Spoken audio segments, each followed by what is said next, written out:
13.1 Experimental and Theoretical Probability. An outcome is the possible result of a situation or experiment. An event is a single outcome or group of outcomes. And then a sample space is the set of all possible outcomes. So our first key concept here is probability, which states that if the outcomes in a sample space are equally likely to occur, the probability of an event, in this case P with the event in parentheses, is the numerical value from 0 to 1 that measures the likelihood of the event. The closer to 1 you are, the more likely it is to happen. The closer to 0 you are, the less likely it is to happen. To determine this probability, you will take the number of favorable outcomes, or what you're looking for, over the number of possible total outcomes.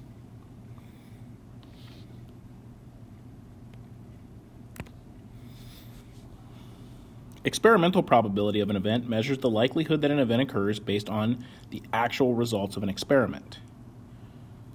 So the number of times the event occurs over the number of times the experiment is done. So where the previous slide we talked about just probability in general, we're talking about the number of outcomes over the possible total outcomes, but when they're talking about experimental probability, they're conducting a certain number of experiments and they're comparing that to the number of times the actual outcome occurred. They're slightly different. So question 1, a quality control inspector samples 500 LCD monitors and finds defects in 3 of them. What is the experimental probability that a monitor selected at random will have a defect? Well, we're looking for the probability of a defect. So that means we're going to take the number of times it was defective, so in this case 3, over the total number of experiment or tests, which would be 500.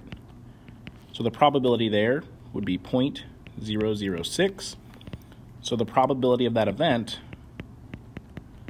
so the probability of the defect is 0.006, or you could say 0.6%.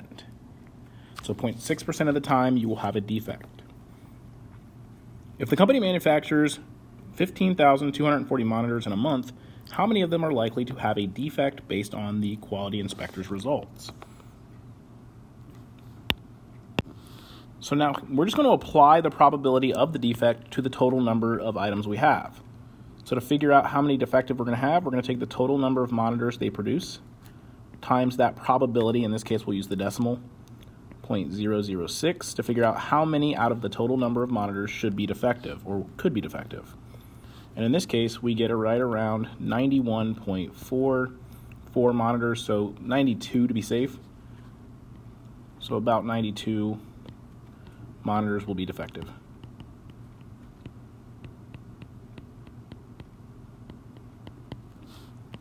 Question 2, a park has 538 trees. You choose 40 at random to determine that 25 are maple trees. What is the experimental probability that a tree chosen at random is a maple tree? So once again, it's experimental, so we're doing from the 40 tested, 25 are maple.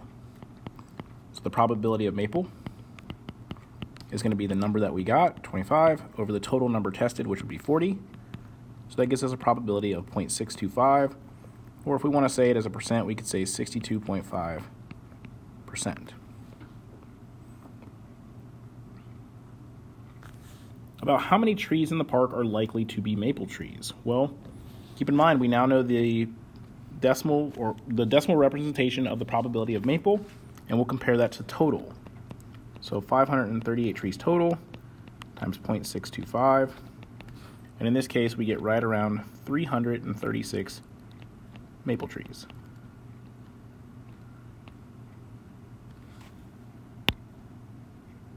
So that's experimental probability. We're talking about the number of times something occurs in an experiment over the total number of experiments used. Now we want to talk about theoretical probability. Theoretical probability describes the likelihood of an event based on mathematical reasoning. It's very similar to experimental probability. So the probability of an event is the number of times the event could occur over the total number of possible outcomes. So they're slightly different. With experimental, they've already conducted the experiment and you're comparing two things. With theoretical probability, you are talking about things that could occur over possible total outcomes. So what is the probability of rolling numbers that add up to 7 when rolling two standard six-sided dice? Well, if you think about it this way, there are only so many ways that you can roll a 7 with dice. In this case, you can get a 1 and a 6, you could get a 6 and a 1, you could get 2 and 5, 5 and 2, 3 and 4, 4 and 3, and then I think that's it. So there's only 6 ways to roll a 7 with 2 standard dice. So that means the probability of rolling the sum of 7 only could occur 6 different ways. But if you have if 2 6-sided die, that means there's actually a total of 36 different combinations that could occur when you roll those dice.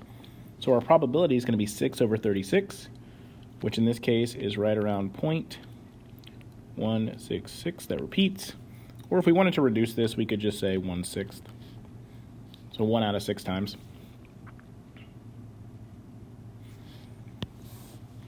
Question 2, what is the probability of getting each sum when rolling 2-sided die? So same idea, we're talking about the probability of trying to get a sum of 9. Well, in this case, the probability of 9, there are actually only 4 ways to do this out of the 36 combinations. So this would be 1 over 9. Or you could say 0.11 or 11% roughly. Then the sum of 2, well, to get 2, there's only one way to get 2. It's 1 and 1. So there's only one possible outcome there out of 36. So that's 0.028 roughly. And then the sum of 13, well, the probability of rolling a sum of 13, there are, let's see how many ways. Well, there are only 6 numbers on each die. 6 plus 6 is 12, so it's impossible to roll 13. So 0 out of 36. So there is no way you're going to roll a sum of 13.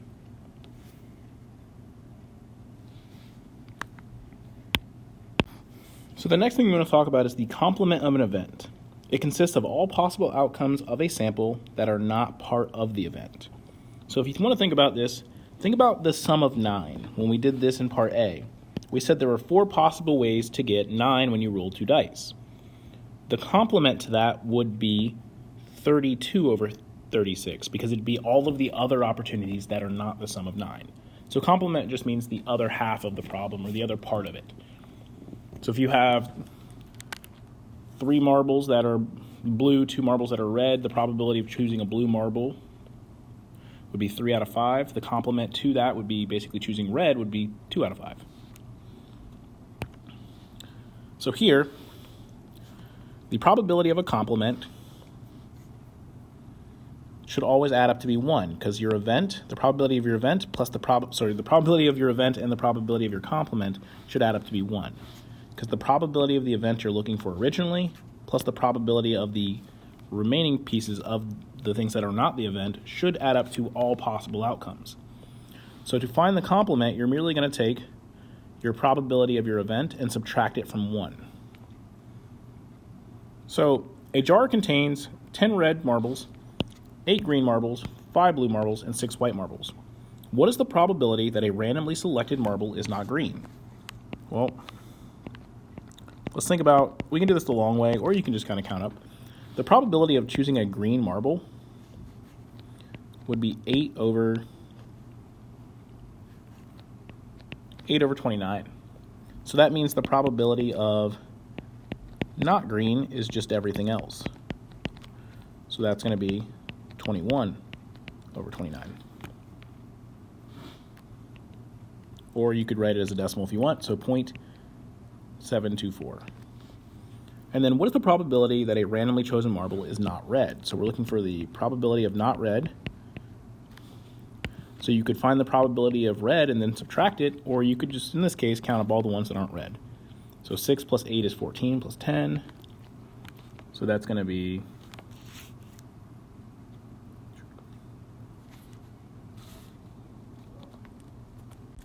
So 6 plus 8 is 14, plus 5, sorry, not 10. That would be 19 over 29 would be your probability of not red. But keep in mind, we could have done it the other way around. We could have said 1 minus the probability of red, which would have been 10 over 29, which would have given us the same answer.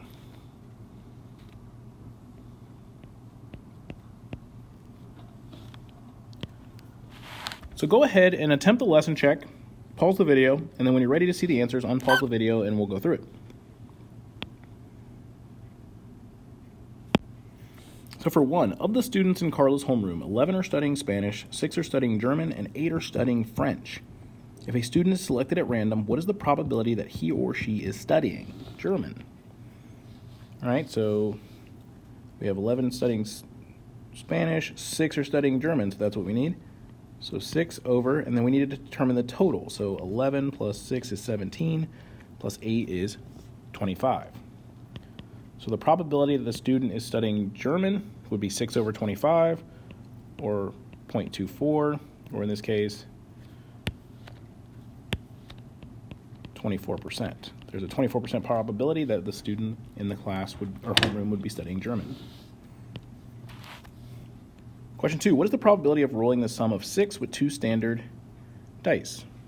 Well, to roll 6, you've got 1 and 2, 2 and 1, no, sorry, roll 6, I was rolling 3. 2 and 4, 4 and 2, 5 and 1, 1 and 5, 3 and 3.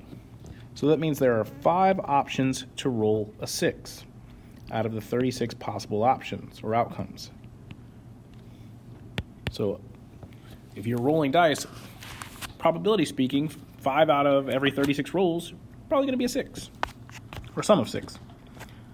For 3, there are 43 freshmen, 28 sophomores, 35 juniors, and 26 seniors in the school auditorium. If a student is selected at random, what is the probability that the student is not a junior?